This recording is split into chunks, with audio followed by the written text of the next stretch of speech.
اسے وہ دور یاد ہے جب وہ اونٹ چلایا کرتا. لہذا میرے لیے وہی فیصلہ کر جو فیصلہ کرنے کا طریقہ قرآن و سنت نے ہمیں عطا فرمایا ہے. آپ نکلیں ذرا ذات پات کے چنگل سے. یہ جو بت پال لیے نا، اقبال کہتے ہیں گرچہ بت ہے جماعت کی آستینوں میں، جماعتوں کے بت تو نہ بناؤ، تنظیموں کو بت تو نہ بناؤ، آپ برادری کو بت تو نہ بناؤ، آپ رنگ نسل کو بت تو نہ بناؤ. اگرچہ بت ہے جماعت کی آستینوں میں، پر مجھے ہے حکم اعزاں لا الہ الا، یہ ٹوٹ جائیں گے لا الہ الا اللہ کی ضرب سے. وسیع الظرف، وسیع المزاج بنے، وسیع المشرب بنے. آپ کبھی بھی سوچوں کو اتنا محدود نہ کریں کہ آپ کسی ایک ابہام کا شکار ہو کے ہی ساری زندگی گزار دیں. کیا مسئلہ تھا عرب کے لوگوں کو؟ مسئلہ کیا تھا؟ صرف اتنا. ایک عجیب روایت ہمیں ملتی ہے سیرت کی کتابوں میں. میرے نبی پاک صلی اللہ تعالی علیہ وسلم نا رات کے وقت پہاڑ کی چوٹی پہ بیٹھ کے قرآن پاک کی تلاوت کرتے تھے.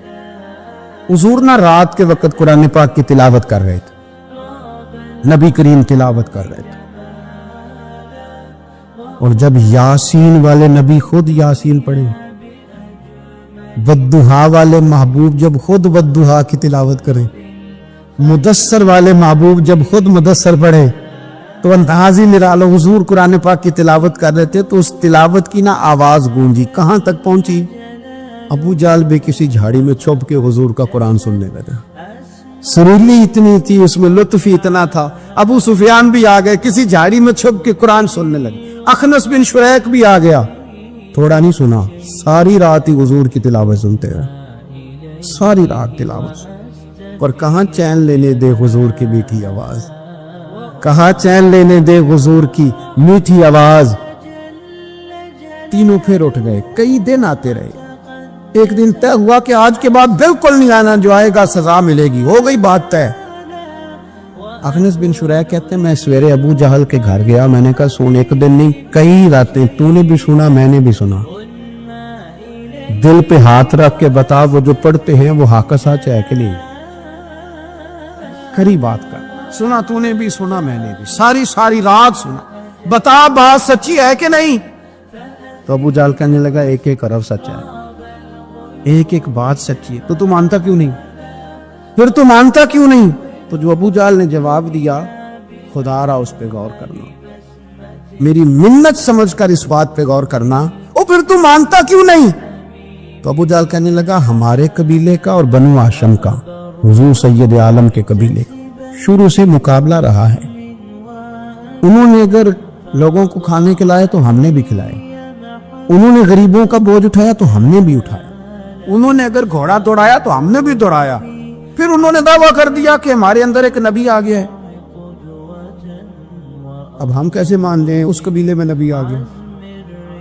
پہلے کیا کہہ رہا ہے؟ بات بالکل حق ہے.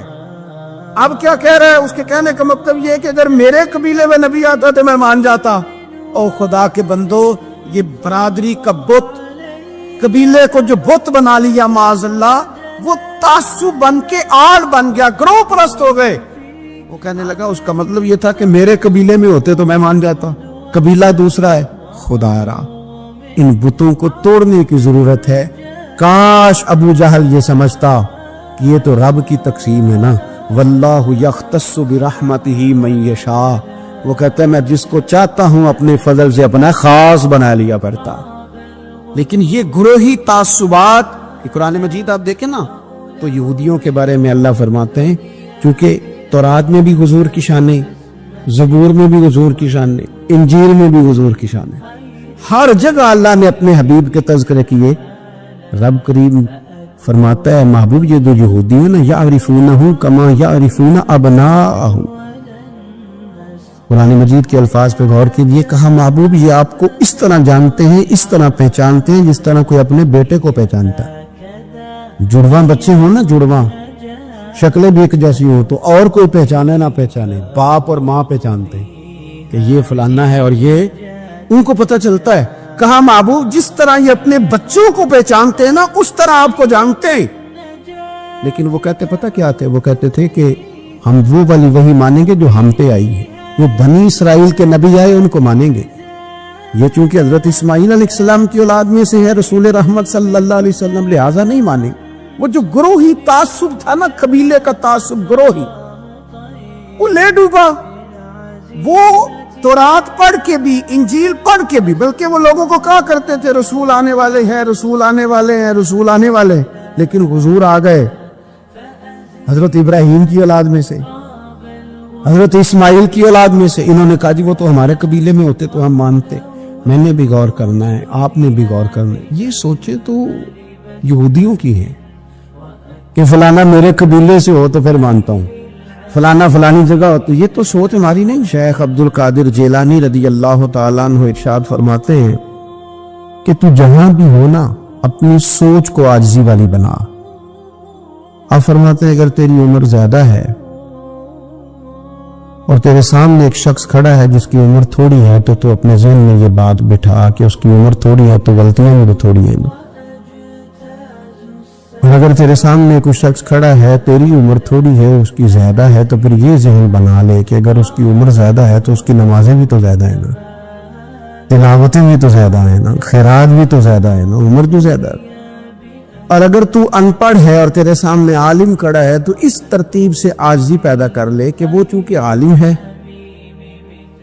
تو میں تو بہت سارے کام اپنی جہالت کی وجہ سے غلط کر لیتا ہوں، لیکن وہ عالم ہے تو اپنے علم کی بنیاد پر یقیناً وہ مجھ سے زیادہ خیر کٹھی کر رہا ہے۔ اور اگر تو عالم ہے اور تیرے سامنے جاہل کھڑا ہے تو پھر بھی تو اپنی طبیعت میں عاجزی لا، اور تو یہ ذہن بنا کہ وہ اگر کوئی غلطی کرے گا بھی تو اپنی جہالت کی وجہ سے کرے گا، تو مجھے تو پتہ ہے سارا، ایسا نہ ہو کہ میرا گناہ ڈبل لکھ دیا جائے۔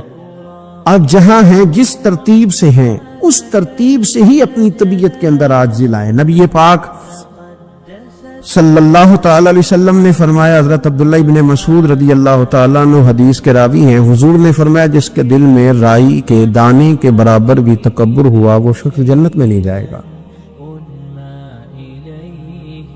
تو عرض کی یا رسول اللہ صلی اللہ علیہ وسلم، ایک آدمی اچھا لباس پہنتا ہے، اچھا بن کے رہنا چاہتا ہے، صاف ستھرا بن کے رہنا چاہتا ہے، کیا یہ بھی تکبر ہے؟ سرکار نے فرمایا نہیں، اللہ تو خوبصورت ہے، خوبصورتی کو تو پسند فرماتا ہے۔ تو یا رسول اللہ صلی اللہ علیہ وسلم پھر تقسیم کس طرح کریں؟ تکبر کے مفہوم کو کیسے سمجھیں؟ تو دو باتیں نبی پاک علیہ السلام نے ارشاد فرمائی، سارے عنوان کو ان دو باتوں میں سمجھا جا سکتا ہے۔ محبوب فرمانے لگے تکبر تو یہ ہے کہ بندہ حق قبول نہ کرے اور دوسرے بندوں کو اپنوں سے حقیر سمجھے۔ اگر تیرا کوئی بھی کمال قبول حق میں رکاوٹ بن گیا تب تو متکبر ہے، اور اگر کسی بھی مقام پر جا کر تو کسی کو حقیر سمجھنے لگ گیا پھر تو متکبر ہے۔ ورنہ اچھا لباس پہننے سے بندہ متکبر نہیں ہوتا، اچھی گاڑی میں بیٹھنے سے بندہ متکبر نہیں ہوتا، اچھے گھر میں رہنے سے بندہ متکبر، بلکہ حضرت باجید بستامی رحمت اللہ علیہ تو یہاں تک فرماتے ہیں کہ میں نے بہت بڑے بڑے مکانوں میں درویش بستے دیکھے اور میں نے بڑے بڑے جبوں کے اندر تکبر کو ملاحظہ کیا، غرور دیکھا میں نے وہاں۔ عزیز دوستو، اپنے ذہنی سطح اس طرح کی بنائی جائے کہ مزاجوں میں ٹھہراؤ رہے، طبیعتوں میں۔ ہمیں نا دو تین چیزیں بڑا پریشان کرتی ہیں۔ بعض لوگ ایسے ہیں جو کسی بڑی برادری میں جس کو وہ بڑا سمجھتے ہیں، باقی تو اللہ کو پتہ ہے نا بڑا کون ہے۔ کسی بڑے قبیلے میں جس کو دنیا میں بڑا گردانا جاتا ہے، اس میں اگر وہ پیدا، امام اعظم ابو حنیفہ رحمت اللہ علیہ گزر رہے تھے تو بارش ہو گئی تھی اور کوفہ میں کیچڑ تھا، تو آپ نے جو جوتے پہنے ہوئے تھے ان جوتوں سے چلتے ہوئے نا آپ کے پاؤں سے کچھ مٹی اڑی، تو سامنے ایک یہودی تھا، اب اس زمانے میں دیواریں کچی ہوتی تھی، اس کے دیوار پر جا کے وہ مٹی جو تھی وہ لگ گئی۔ اب امام صاحب بڑے پریشان ہوئے کہ میں نے اس کی دیوار کو آلودہ کر دیا۔ یہاں تو لوگ اپنی اینٹیں رکھتے رکھتے کئیوں کی دیواریں توڑ ہی دیتے ہیں، اور پھر وہ اس پر ماننے کو بھی تیار نہیں ہوتے، تسلیم کرنے کو بھی تیار نہیں ہوتے۔ وہ کہتے پھر کیا ہو گیا، اب ہمارا یہاں گھر ہے تو ہم نے ٹرالی منگوانی نہیں تھی، ہمارا حق بنتا تھا۔ امام صاحب کے پیروں سے ذرا کیچڑ اڑا، یہودی کی دیوار پہ لگا، اس کی کچی دیوار تھی۔ امام صاحب پریشان ہو گئے، سوچنے لگے کہ اگر میں دیوار سے یہ کیچڑ اتارتا نہیں تو یہ بھی زیادتی ہے، میں نے اس کی دیوار کو گدلا کر دیا۔ اور اگر میں اتارتا ہوں تو کچھ مٹی اس کی دیوار کی بھی اتر جائے گی، کچی دیوار ہے، یہ بھی زیادتی ہے۔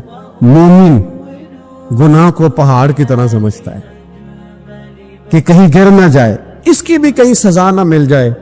امام صاحب نے اس کے دروازے پہ دستک دی، وہ باہر آیا تو اتفاق سے وہ آپ کا مقروض بھی تھا، اس نے پیسے دینے تھے۔ باہر نکلتے ہی کہنے لگا اوہ آپ تو قرض لینے آ گئے، میرے پاس تو ابھی گنجائش نہیں ادا کرنے کی۔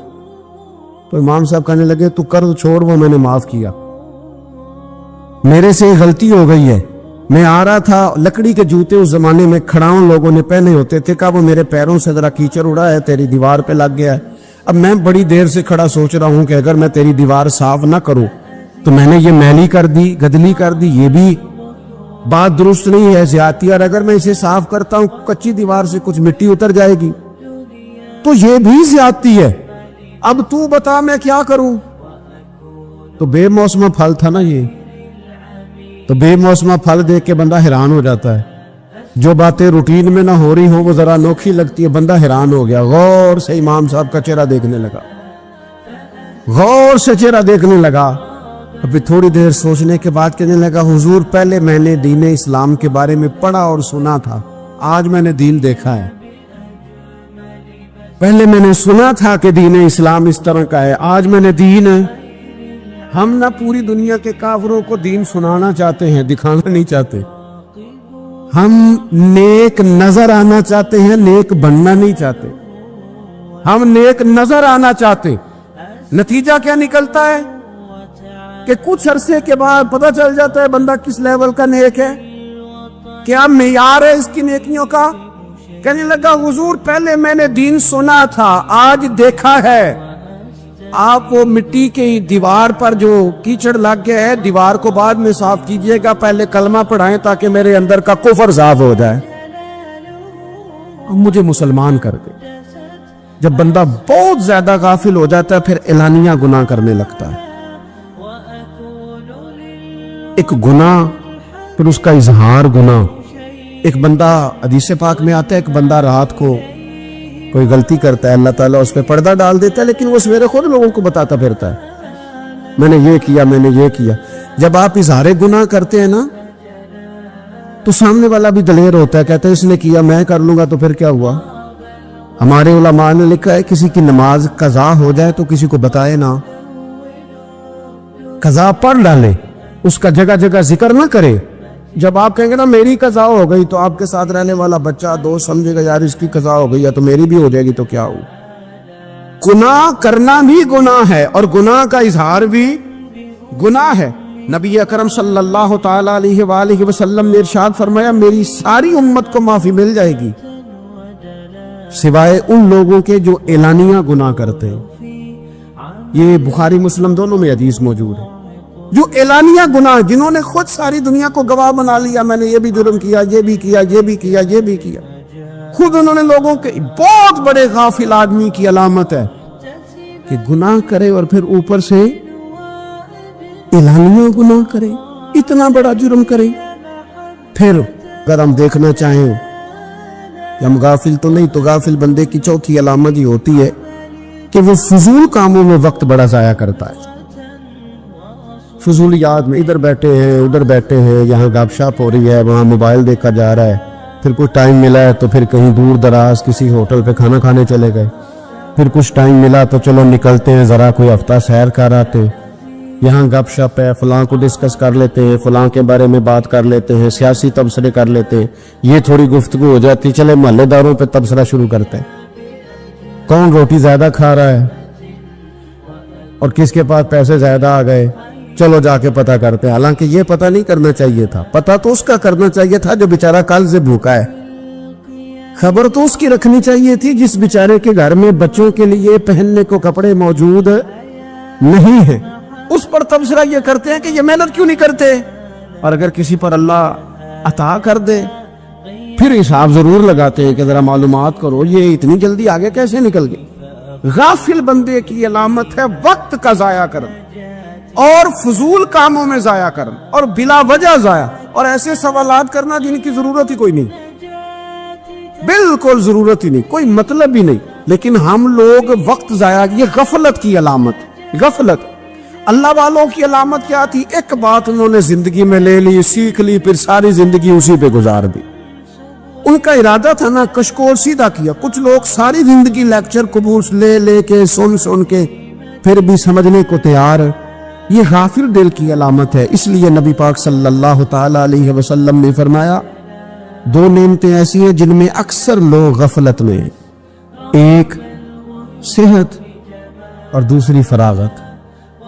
لوگ بلا وجہ وقت ضائع کرتے ہیں۔ اللہ نے صحت دی ہے، کسی خیر کے کام میں لگائیں۔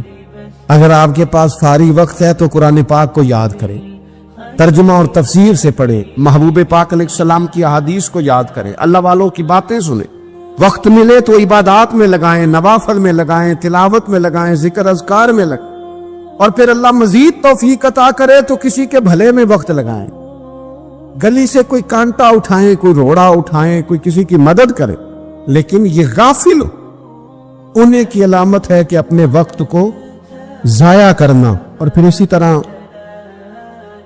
غفلت کی پانچویں علامت یہ ہے کہ اگر بندے کو دنیا سے پورا پیار ہو جائے، یعنی شب قدر میں بھی آگے کہتا ہے یا اللہ کبھی پیسے دے دے، میں شب برات والے دن بھی کہتا ہے کہ مالک اگر کبھی کوئی ایسا سبب لگ جائے نا، یعنی بیت اللہ شریف کے سامنے کھڑے ہو کے بھی اگر اس نے مال ہی مانگنا ہے، وہاں بھی اس نے یہی سوال کرنا ہے، حب پہ دنیا اتنی غالب آ جائے، تو یہ غافل ہونے کی علامت۔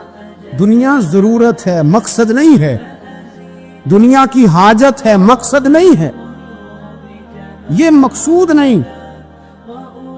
اور جب لوگ فقط دنیا کے مال کو، دولت کو، نبی پاک علیہ السلام نے فرمایا وہ لعنتی ہے جو درہم اور دینار کا بندہ بن گیا ہے، پیسوں کا بندہ بن گیا ہے، مل جائے تو خوش ہوتا ہے، نہ ملے تو تکلیف میں آ جاتا ہے۔ یہ غافل بندے کی علامت۔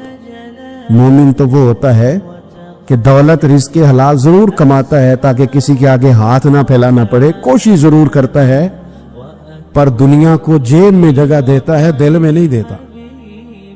اس کی جگہ جہاں ہے اسے وہاں رکھتا ہے، اسے دل میں جگہ، دل تو ایک ہے، اس میں رب رسول کو بسائیں گے یا کسی اور کو بسائیں گے؟ تو حب دنیا یہ غافل ہونے کی بہت بڑی علامت ہے۔ پھر اسی طرح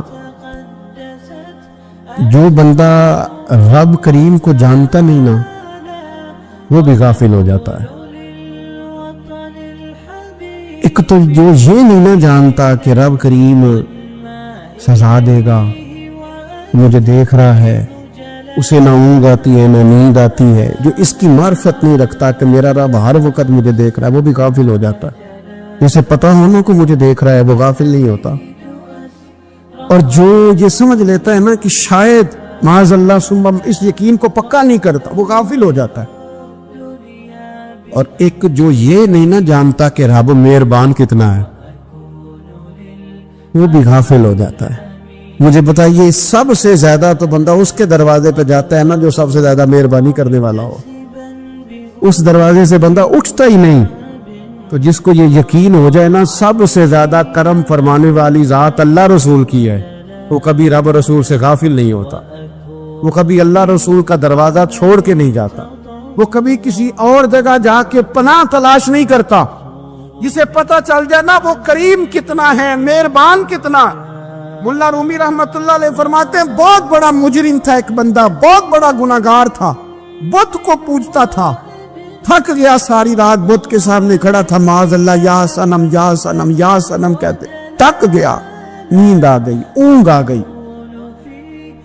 جب پوری طرح نیند آ گئی اور دماغ پہ نیند قبضہ کرنے لگی تو اس کے منہ سے نکل گیا، صنم صنم کہہ رہا تھا نا، نکل گیا یا صمد، او بے نیاز مالک۔ رب کریم نے فرشتوں سے فرمایا دوڑ کے جاؤ، جو کہتا ہے اسے دے دو۔ فرشتے کہنے لگے مالک تو بت کو پکار رہا تھا، اس نے تو غلطی سے نام لیا، فرمایا مجھے نہیں پتا، لیکن دیکھو نا اس نے مجھے پکارا تو ہے نا، کتنی دیر سے جھوٹے کو پکار رہا تھا، اس کا معاملہ حل نہیں ہوا، اب اگر سچے کو پکارنے پہ بھی حل نہ ہوا تو فرق کیا رہ جائے گا؟ دے دو جو مانگتا ہے، دے دو۔ میرے دوست گر پتہ چل جائے وہ کریم کتنا ہے، وہ مہربان کتنا ہے۔